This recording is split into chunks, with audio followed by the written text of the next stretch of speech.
विद्यार्थी मित्रों, आज हम मन यह जो पूरक पठन है इसका अध्ययन करेंगे।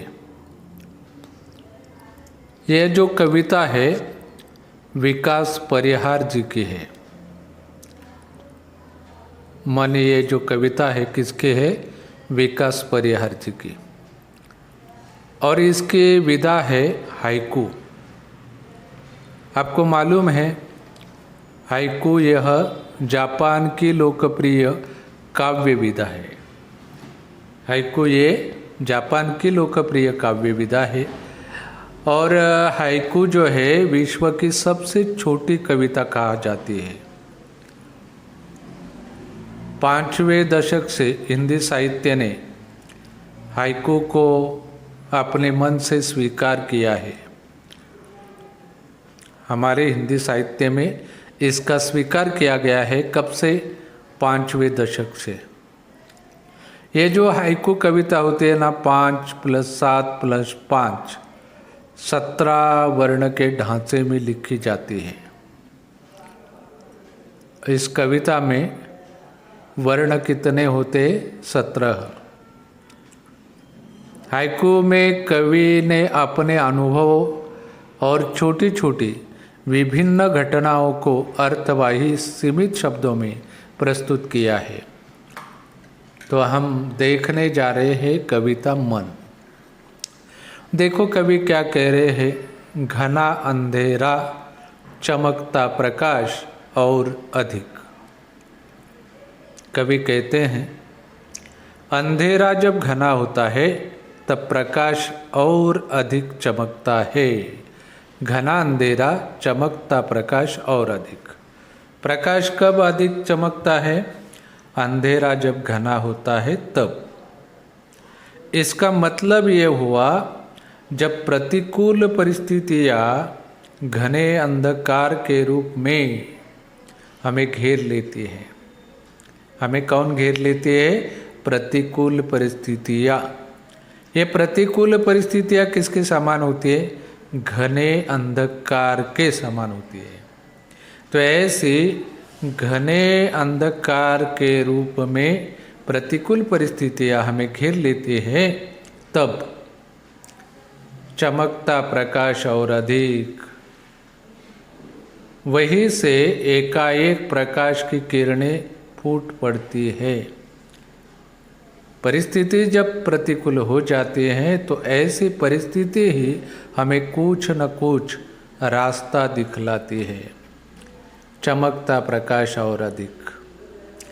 आगे कवि कहते हैं करते जाओ, पाने की मत सोचो जीवन सारा। कवि हमें बता रहे हैं करते जाओ, पाने की मत सोचो। पूरे जीवन में हमें काम करते रहना चाहिए। करते जाओ, पाने की मत सोचो। हमें यह नहीं सोचना चाहिए कि हमें उस काम से क्या प्राप्त होगा। पाने की मत सोचो। हमें पूरी जिंदगी में अपने कर्म करते रहना है, लेकिन यह नहीं सोचना कि ये कर्म करने से, काम करने से हमें क्या प्राप्त होगा। करते जाओ, पाने की मत सोचो जीवन सारा। आगे क्या कह रहे हैं कवि? जीवन नैया मझधार में डोले, संभाले कौन। अब देखो कवि हमें बता रहे हैं जीवन नैया मतलब जीवन रूपी नैया। जीवन नैया का मतलब हमारा जो जीवन है एक नैया की तरह होता है। जीवन रूपी नैया यदि मझधार में डोले, संसार रूपी सागर में डगमगा रही है। हमारी जीवन नैया किस में डोलने लगी है? डगमगा रही है मझधार में। जीवन रूपी या संसार रूपी सागर के बीचों बीच में, मझधार में बीचों बीच डगमगा रही है, तो उसे संभालेगा कौन? इसका मतलब यह है कवि कहते हैं संभालने के लिए कोई नहीं आएगा। हमारे जीवन को आधार देने के लिए कोई नहीं आएगा तो कौन इसकी रक्षा कौन करेगा? हमें स्वयं उसे पार लगाने के लिए प्रयास करना होगा। संभाले कौन, ये जो सवाल कवि ने किया है, तो इस सवाल में कवि हमें बतलाना चाहते हैं कि हमें खुद की मदद खुद करनी है, दूसरे के भरोसे पर नहीं रहना है। जीवन नैया मझधार में डोले, संभाले कौन। आगे देखो कवि क्या कहते हैं। रंग बिरंगे रंग संग लेकर आया फागुन। कौन से महीने का उल्लेख किया कवि ने? फागुन महीने का। ये फागुन महीना कैसा होता है? रंग बिरंगे रंग संग लेकर, फागुन महीना जो है अपने संग सोबत विविध रंग लेकर आया है। संग लेकर आया, विविध रंग लेकर आया है। कौन? फागुन का महीना। ये फागुन का महीना जो होता है, इसमें कौन सी ऋतु होते? वसंत ऋतु। तो इस महीने में, फागुन महीने में उल्लास हमें दिखाई देता है, उमंग का समय होता है। कौन से महीने में? फागुन महीने में। तो हम सभी को कुछ समय के लिए चिंताओं और परेशानियों को भूलकर इस ऋतु का आनंद लेना चाहिए। कौन से ऋतु का? बसंत ऋतु का। कब आता है बसंत ऋतु? फागुन महीने में। तो इसलिए कवि वर्णन करे, रंग बिरंगे रंग संग लेकर आया फागुन। किसको भूलना है हमें? चिंताओं और परेशानियों को। और किसका आनंद लेना है? वसंत ऋतु का। क्योंकि इस ऋतु में हमें चारों ओर क्या दिखाई देता है? उल्लास और उमंग। ऐसा ये फागुन जिसका वर्णन किया है कवि ने, रंग बिरंगे रंग संग लेकर आया फागुन। कवि कहते हैं, कांटों के बीच खिलखिलाता फूल देता प्रेरणा। कांटों के बीच में कौन सा फूल होता है? गुलाब का। कांटों के बीच में खिलने वाला फूल किसका है? गुलाब का। तो ये जो कांटों के बीच में खिला हुआ गुलाब का फूल होता है, कैसा होता है? खिलखिलाता फूल, मतलब हंसता हुआ रहता है। कांटों के बीच में खिलने वाला, हंसने वाला ये जो गुलाब का फूल है, यह हमें प्रेरणा देता है, देता प्रेरणा। कौन सी प्रेरणा देता है कांटों के बीच में फूलने वाला फूल? परेशानियों से घबराए बिना अपना काम करते जाना है। कांटों के बीच में फूलने वाला फूल कौन सी प्रेरणा देता है? परेशानियों से घबराए बिना अपना काम करते जाना है। कवि आगे कहते हैं, भीतरी कुंठा आँखों के द्वार से आई बाहर। हमारे अंदर जो कुंठा होती है, क्या होती है? हमारे अंदर की जो कुंठा होती है, तो ये कुंठा कौन से द्वार से बाहर आती है? आँखों के द्वार से। कुंठा का मतलब होता है निराशा। कहाँ होती है निराशा? भीतर, हमारे अंदर।